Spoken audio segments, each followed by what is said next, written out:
Halo, perkenalkan nama saya Fitri Aulia Azizah, calon guru penggerak Angkatan 5 Kota Banjarmasin, Provinsi Kalimantan Selatan, instansi SLBN 3 Banjarmasin. Fasilitator Lukman SPD MPD, pengajar praktik Rindu Ismayanti ST. Video ini dibuat untuk memenuhi tugas modul 1.1 A.6 demonstrasi kontekstual pemikiran Ki Hajar Dewantara dalam karya Filosofis Pendidikan Ki Hajar Dewantara. Filosofis Pendidikan Ki Hajar Dewantara. Tujuan pendidikan diartikan sebagai tuntunan dalam hidup tumbuhnya anak-anak, menuntun segala kodrat yang ada pada anak agar mereka dapat mencapai keselamatan dan kebahagiaan yang setinggi-tingginya, baik sebagai manusia maupun sebagai anggota masyarakat.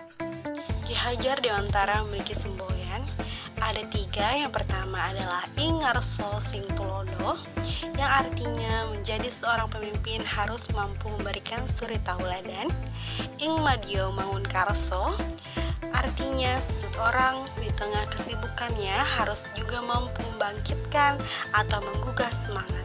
Dan Tuturi Handayani, artinya seorang yang harus memberikan dorongan dengan moral dan semangat kerja dari belakang. Pendidikan ala Ki Hajar Dewantara, yakni Merdeka Belajar. Yang dimaksud dengan Merdeka Belajar ialah suatu pendekatan yang dilakukan supaya siswa bisa memilih pelajaran yang disukainya. Hal ini dilakukan agar siswa bisa mengoptimalkan minat, bakat, dan bisa memberikan sumbangsih yang paling baik dan berkarya bagi bangsa. Merdeka belajar bagi siswa, yakni siswa bisa berkreasi, berinovasi, dan bereksplorasi sesuai dengan potensi dan kemampuan yang dimilikinya, agar siswa bisa mengoptimalkan bakat dan minatnya.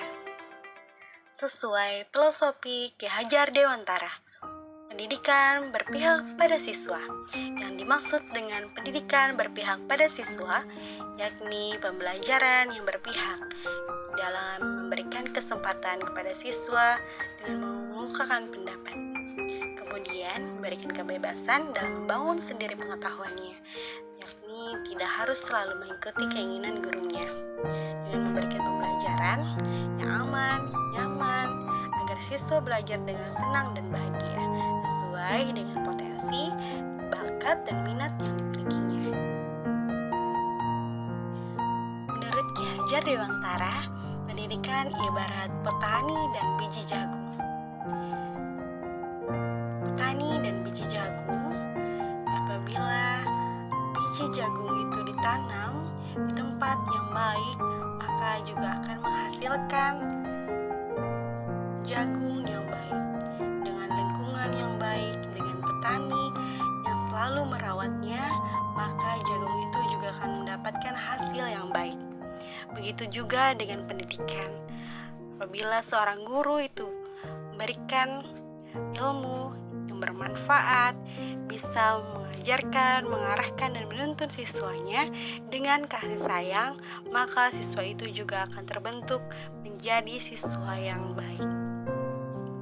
Maka dari itu, kita sebagai guru harusnya memberikan arahan yang baik, memberikan suri tauladan yang baik pada siswa kita, agar lingkungan yang nyaman, aman bagi siswa akan melahirkan seorang siswa yang juga dalam keadaan yang baik. Dalam dunia pendidikan, kita juga harus perlu mempertimbangkan antara kodrat alam dan kodrat zaman siswa, yang dimana kodrat alam berkaitan dengan sifat dan bentuk lingkungan di mana anak itu berada, sedang kodrat zaman berkaitan dengan isi dan irama. Artinya bahwa setiap anak sudah membawa sifat atau karakter masing-masing. Jadi, kita sebagai guru tidak bisa menghapus sifat dasar itu.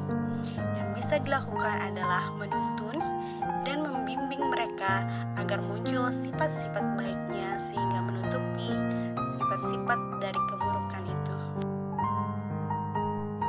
Sesuai dengan filosofi Ki Hajar Dewantara, kita juga menanamkan nilai-nilai di dalam pendidikan.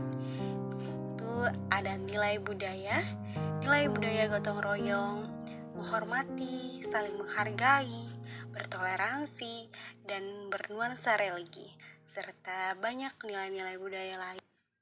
Sesuai dengan pemikiran Ki Hajar Dewantara, contoh-contoh nilai budaya sosio-kultural di Kalimantan Selatan yang sejalan dengan pemikiran Ki Hajar Dewantara, yakni pembelajaran muatan lokal, bahasa sirangan, Jumat Takwa, dan banyak lagi lainnya. Pemikiran-pemikiran Ki Hajar Dewantara dengan implementasi di sekolah. Sekolah luar biasa sudah sejak lama menerapkan pendidikan yang berpusat pada siswa. Karena yang berpusat pada siswa yakni sesuai dengan apa yang dimiliki oleh siswa, itulah yang kita kembangkan dan kita optimalkan dalam pembelajaran, berketerampilan, dan sebagainya dalam proses pembelajaran. Pendidikan yang berpusat pada siswa, yakni menuntun, mengarahkan sesuai dengan keinginan, kebutuhan, minat, dan bakat siswa. Sekolah luar biasa, kita mengembangkan keterampilan-keterampilan yang ada seperti melukis, membuat komik, berpramuka, membuat keterampilan yang lainnya, serta menari, dan lain sebagainya. Banyak keterampilan-keterampilan yang kita kembangkan di dalam sekolah luar biasa. Tidak hanya keterampilan, namun kita juga menanamkan budi pekerti, memberikan karakter-karakter nilai kepada siswa, seperti saling menghargai, menghormati kepada yang lebih tua, salam, tegur, dan sapa pada teman sebaya ataupun yang lebih tua. Kegiatan pembelajaran. Dalam perencanaan pembelajaran berdasarkan kondisi, potensi, dan kebutuhan siswa dengan pembelajaran yang menyenangkan, bervariatif, mengaitkan pembelajaran dengan keadaan lingkungan sekitar dan kehidupan nyata. Pendidikan yang berpusat pada murid atau siswa, tentu kita harus memperhatikan situasi dan kondisi siswa, terutama dalam mengajar siswa berkebutuhan khusus. Adapun contoh pendidikan berpusat pada siswa di dalam kelas saya. Siswa dibiarkan untuk berkreasi, berinovasi, maupun bereksplorasi sendiri sesuai dengan keinginan dan pembelajaran yang kita rencanakan. Tantangan dan solusi penerapan pemikiran Ki Hajar Dewantara. Upaya konkret untuk memerdekakan manusia secara utuh dan penuh menurut Ki Hajar Dewantara. Untuk memerdekakan manusia yang dimaksud yakni kemerdekaan secara lahir dan batin, baik secara individual maupun sosial. Dengan demikian, pendidikan akan menjadi wadah untuk membangun intelektual, eksistensi, dan sosial. Mendidik manusia haruslah berangkat dari pengakuan pada keunikan itu tersendiri, menghormati potensi, segala hal yang ada dalam pendidikan harus sesuai dengan kodrat alam dan kodrat zaman. Implementasi pemikiran Ki Hajar Dewantara dalam sosial kultural budaya setempat. Saya juga menerapkan pemikiran Ki HD dalam pendidikan dan sosial. Bersama rekan guru lainnya, saya membangun Yayasan Rumah Disabilitas Borneo untuk menjadi wadah lanjutan siswa SLB yang telah lulus sekolah, atau menjadi tempat kegiatan siswa menggali minat dan bakatnya. Saya mengikuti program guru penggerak untuk menjadikan wadah belajar dan menggali potensi diri bersama CGP lainnya dalam mencapai merdeka belajar. Ki Hajar Dewantara berpesan, setiap orang akan menjadi guru dan setiap rumah akan menjadi sekolah. Terima kasih, salam sehat dan bahagia.